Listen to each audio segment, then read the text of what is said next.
welcome to Typically Hazardous. I am Steven and we've got an exciting day today. I finally got around to saddle breaking that old horse Cash. He's finally old enough to do it. And come along as we turn him from this thing into this thing. A young cowboy named Billy Joe grew restless on the farm. Okay, so step one was getting this bareback pad on Cash's back. And we condensed down weeks and hours of footage to show this to you.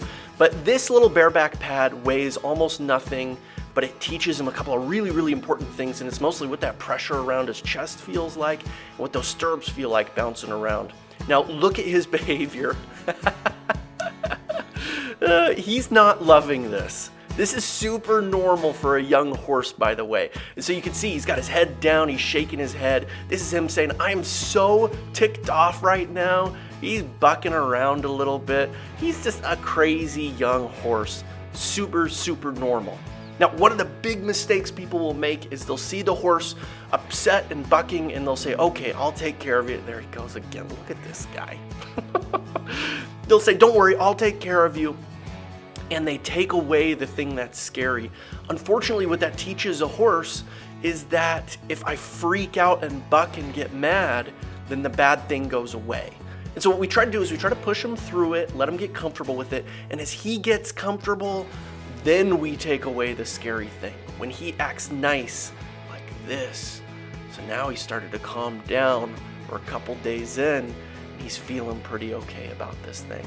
And that's when we can take away the scary thing. And that teaches a horse, when you are scared, if you calm right down and relax, then life gets good. So look at that good progress. Okay, now we've got to look at the first saddling of this horse. This is the big boy saddle. This is the real thing. So we start with this pad, and I've spent a lot of time introducing this thing to him.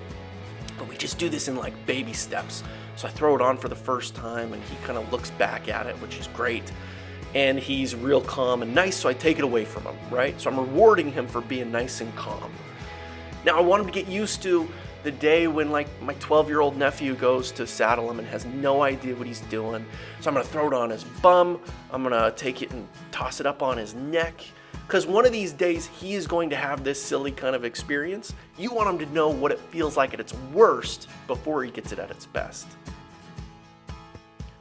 Okay, now it's time for saddle. And so I kind of let him sniff it and check it out. I don't let him chew on it too much because I like that saddle. And then I just rock it back and forth. This just gets him used to this motion that he's gonna see when a saddle goes on him. And he does really good, so I walk away, I take it away, right? So I've rewarded him for being so calm through this. And he's so funny, he likes to nibble on everything. He's messed up those buckles the way I liked them, that punk. Okay, so now we're gonna go for the real saddling. And we kind of give him that normal cue, nice and smooth up and over, and he is cool as a cucumber. He is just fine. And I am really proud of him for doing that. After that, it's just about getting that thing all cinched up and ready. Okay, so now it's kind of his first time moving around with the saddle on him. This is way different than that bareback pad. That bareback pad weighs maybe 5 pounds. This one weighs like 45 pounds. So it's way heavier, it's more rigid, it has more straps and more leather and buckles, and it makes a lot more noise, and it moves different on his back. And so we got to get him used to this too. So little baby steps to get him to the point where we're going to get to our first ride. And now we can see him. He's had this on him a little bit. He's starting to calm down just a little bit. He's still got his head high, but he's getting a little bit more fluid. And he does so good. And I'm so happy with him. I tell him he can come in and we can make that scary bouncing stop. You see him licking his lips. That just means he's feeling good about what's going on, and he's starting to understand this is going to be a normal thing. And finally, this is the stage that I want him to get to before we move on to the next step. He's comfortable, he's calm, he's got his head down, he's not worried, he's not jerking around this round pin. He's doing real nice. So he's ready for the next step. So the next thing that we're gonna do is we're going to get Cash really used to this saddle making noise and slapping around and being annoying. So you see me do all these things just to get him really used to that saddle making noise and moving around. The whole idea is so that when I actually get on him, none of these weird movements are new. This is all really, really normal for him so that he doesn't lose his mind and throw me a mile into the air. So this is one of my favorite things to do, is like a jacket or a coat. For some reason, horses just think that these sort of things are just haunted, or I don't know what it is. But getting them used to the look and feel of a jacket, flying around and touching them is great. Okay, the next thing that he's really got to get good at is handling a rope. He's going to be a ranch horse for me, and so he's got to get real comfy with ropes. And they're kind of weird about ropes sometimes because they look like snakes or something to them, especially when they're on the ground. And so this is a really, really important process. So we just start by kind of rubbing it on them and letting them know that it's going to be all right. And then I just take it and start swinging that rope and throwing it on the ground. And the idea is for him to keep his feet steady, and he decides he hates this rope. And he just walks right off. And so I say, that's fine. I'm just going to keep swinging this thing until he gets steady on me and calms down. After we've done it for a little bit, he starts to get a little bit more comfortable. He actually approaches me while I'm holding that rope out for him to look at and to see. And then I decide, all right, well, you got to see what it's like while it's actually on you. So now he's looking at me and he's seeing that rope out of the corner of his eye, and you see him shaking his head, putting his head down. He does not like that thing at all. But we tell him, you gotta get used to this thing. So he is trying to come into me to get away from this thing, and I say, no, you have to you have to keep going. And he lets me know how he feels with that little buck. But he's gotta get over it. And so once he calms down, which he's starting to do here, then we'll let him come back in and get a little relief. And so he's calmed down, he's licking and chewing. That's him saying, okay, I'm all right. I'm thinking about it. This isn't so bad.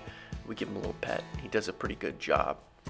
And after some time of working this rope with him, he's gotten a lot more comfortable. In fact, he says, I want to go rope some bulls. Let's go rope some bulls. This is a big deal in this process, and it's mostly a big deal because this is the first part where I'm actually potentially in danger.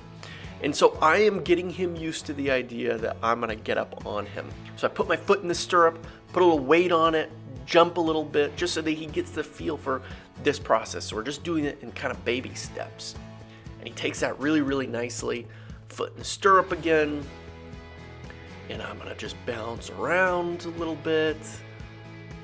And this is just him getting used to it. And then I put actually some weight in that stirrup, get up on the saddle, sort of halfway like this. And he does a really, really nice job. So I step off of him. And we just do this a few times. I do it over and over again. This time I give him a little leg so that when your nephew gets on there and accidentally kicks the horse in the butt, that horse knows it's not a big deal. So I let him get used to that. I basically mount him as poorly as possible right at the beginning here. And then finally I get the gumption to throw my leg over here, and we are on this horse, leg thrown over. This is a humongous step. And I sit here for, not very long. I give him a little pet, and then I just get right off. And that's rewarding him for being nice and calm while I got in the saddle. That's his first mount. Okay, here is the moment of truth. We're getting ready for the first ride. And, you gotta make sure that these horses are ready for anything. So I do all kinds of weird stuff to get them used to the weird movements that I'm gonna make. And I'll tell you something right now. If you don't do a little bit of dancing to get your horse used to you, then you ain't doing it right. Just plain and simple. You ain't no cowboy if you don't do that. And it's time to actually ask him to move. Now this is a little weird for a horse ride at first because we've been asking him to not move this entire time. So this is flipping the script on him in a big way. And so I'm sitting here for a minute, and I'm kind of lightly squeezing my legs together. And now I'm starting to kind of bump my legs just a little bit. And all I'm looking for is a little bit of movement. So I'll try to pull his head over, see if I can get one of his front feet to move. And I'm kind of clicking a little bit, which is one of his cues to go forward. And this is normal. Most horses, the first time you ask them to go, especially if they're kind of lazy like Cash, they have no idea what you want. They don't want to go. They're happy to just stay right there. And so I tried to just get bigger and bigger and just lay it all out there until he decides to respond. And sometimes your first couple times of doing this, it takes a while. And with Cash, it takes a minute. As soon as he starts to move off like that, I stop all of that movement. I have really only 2 goals for this ride. Number 1 is to get him to move. I don't care where he goes. I don't even have a bridle on him. I don't care about steering him at all. But I want him to move, and I want to not die in the process. So I don't want him to fling me 15 feet into the outside of that round pen. And he starts to move off pretty well. This is a gigantic step for him to accept a rider and walk around. This is his first ride, and I am awful proud of this little horse. He's doing great. Look at him, he's even got his head lowering. And so here he kind of breaks down, and I ask him to move again, bumping my feet, and he immediately gets going again. Man, that's what you want. Well, ladies and gentlemen, there you have it. Cash has had his first ride. This is really the first major step for a horse as they become a real riding horse. And so I'm super proud of that little guy. He was awesome. And I can't wait to do some more training on him. Stick around. Over the next couple months, we're gonna turn him into a proper ranch horse, and he's gonna learn how to work cattle. He's gonna learn how to rope. He's gonna figure out all of it. I hope you enjoyed today's episode, and I will see you next time on Typically Hazardous. A young cowboy named Billy Joe grew restless on the farm. A boy filled with wanderlust who really meant no harm. Okay,